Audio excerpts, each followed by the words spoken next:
Jay, noticed some extra lines on the ice today. I don't know if that was, maybe there was a curling team out earlier beforehand, but if not, what was the purpose of those today?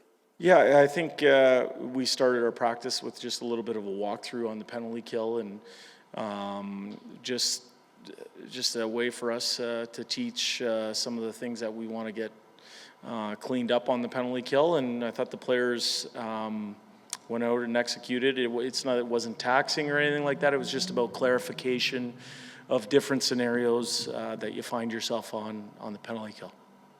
Are you, and look, I know you're not reinventing the wheel or anything necessarily, but are you approaching sort of one step at a time with some of the things you want to implement, or do you work on multiple things? How do you approach that? Yeah, I think we want to narrow our focus here and realize that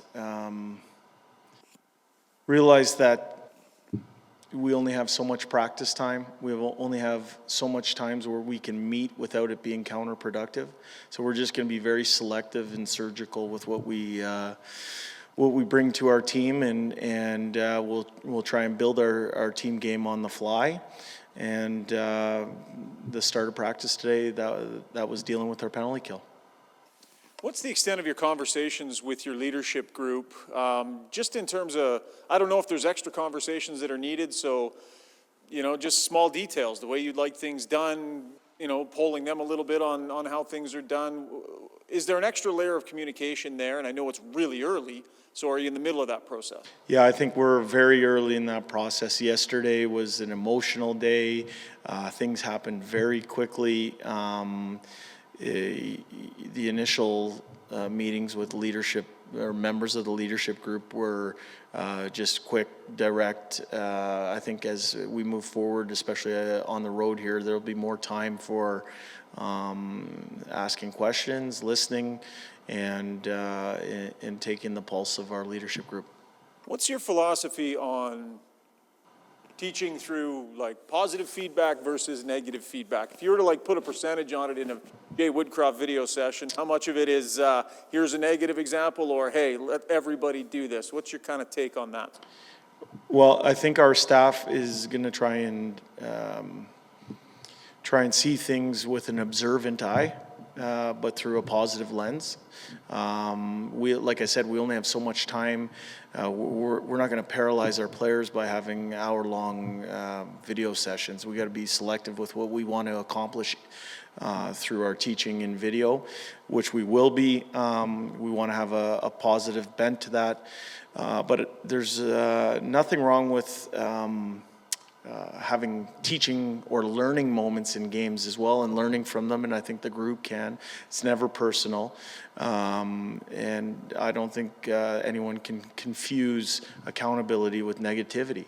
I think the way you present that is important, but like I said, I think as a staff we're going to try and have a positive bent to our video sessions. I know you said yesterday you didn't want the day to be about you, and understandably so, but can you just reflect a little bit on what yesterday meant to you? Maybe some of the feedback you had within your family, or just sitting back looking at that yesterday, what it means to you? Yeah, I mean, it was an emotional day for our team. It was an emotional day for Dave Manson's family, an emotional day for my family as well. For me, the highlight was to see some smiles on faces in the dressing room after the game.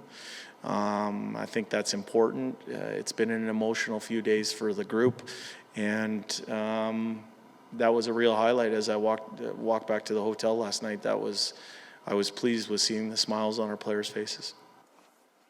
You mentioned Dave Manson. What has he meant to you in terms of coaching the defensemen in Bakersfield and now coaching the defense here?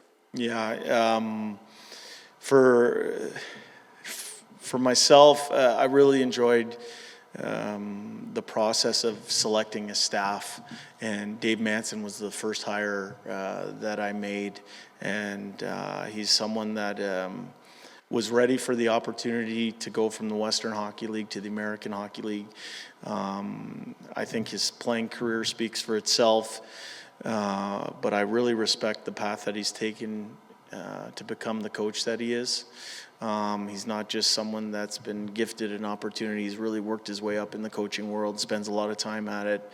And for me, to have someone of Dave's capability, I know it makes me a better coach. He's unafraid to voice his opinion. He's unafraid to challenge ideas. And I think he brings energy. I think he brings a presence. And most importantly, he puts our players first. And we're excited to have him up here in Edmonton alongside. I know personally I'm excited to have him with me.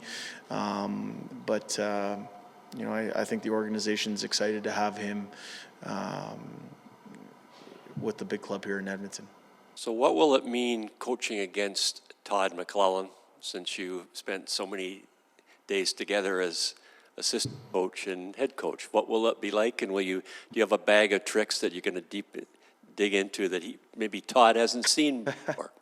Well, I understand your attraction to that question, Jim, but for me, I've been saying to the team that we're concerned with today.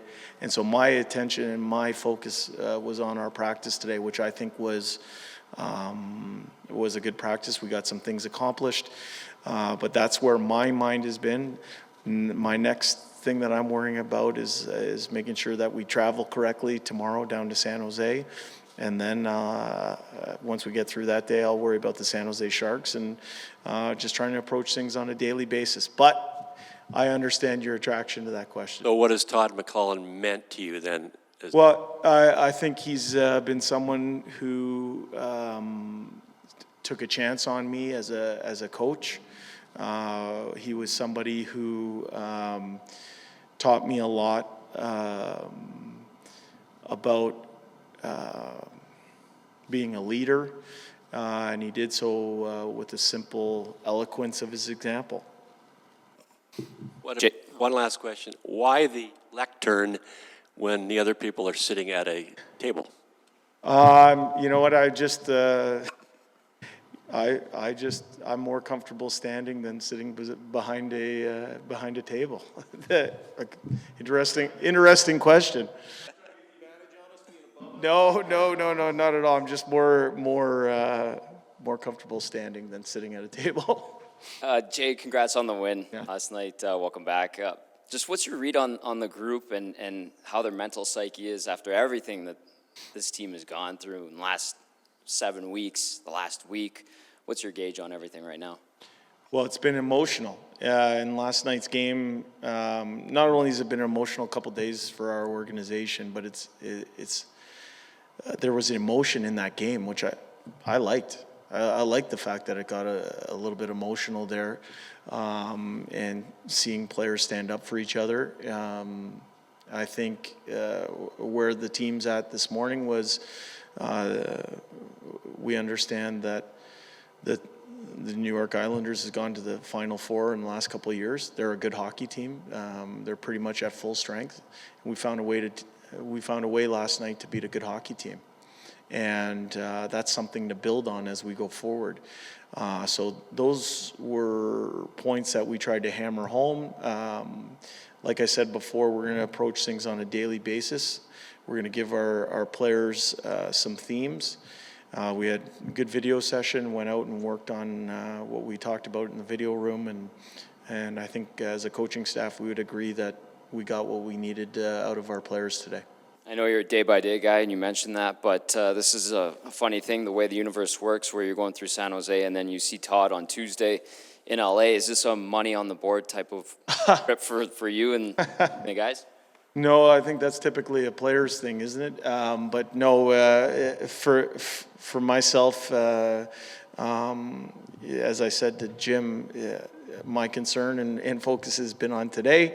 And now that we're getting towards the end of it, I'm going to worry about our travel tomorrow and answer a few phone calls and texts, and then try and come up with a game plan to help our team beat a good team in San Jose. Jay, you mentioned yesterday how there's a lot of players here who know the previous coaching staff and they're comfortable and familiar, to various degrees with them. One guy who isn't is Evander Kane, who was just getting his feet wet with that previous coaching staff, and now has a new voice. Does it make it a little easier to work with a player like that, or how do you approach that situation when somebody who hasn't, been under that guys for very long? I'm just getting to know Evander. I've been impressed with his level of professionalism. I thought he did a lot of really good things in the game yesterday. I think he is a valuable player for our team, and I'm looking forward to getting him to know him on a deeper level as we move forward here. So for me, he is like some of the other players that I don't know on the team yet. I'm looking forward to building some relationships. And you mentioned the players that we've coached in the past. I'm looking forward to strengthening those relationships. And I guess to follow up, Dave Tippett had tried him initially with Connor McDavid, then switched to Draisaitl. You had him with Draisaitl. Where do you kind of see his skill sets best kind of matching with those two, or how do you plan on giving him that rope to see where he goes? I think he's got a great skill set that lends an ability to be able to play with anyone. I think what I didn't know about Evander was his detail coming back into our defensive end. I thought he did a lot of really good things on the track. He's physical, he's big. You got to remember, he's also just getting up to NHL speed because he missed a lot of hockey early in the year, and he was a big factor in our team winning the game last night. And we just talked about players sticking up for each other, and I thought him sticking up for some teammates at the end of the game there, I thought that was excellent and shows his level of commitment to this group.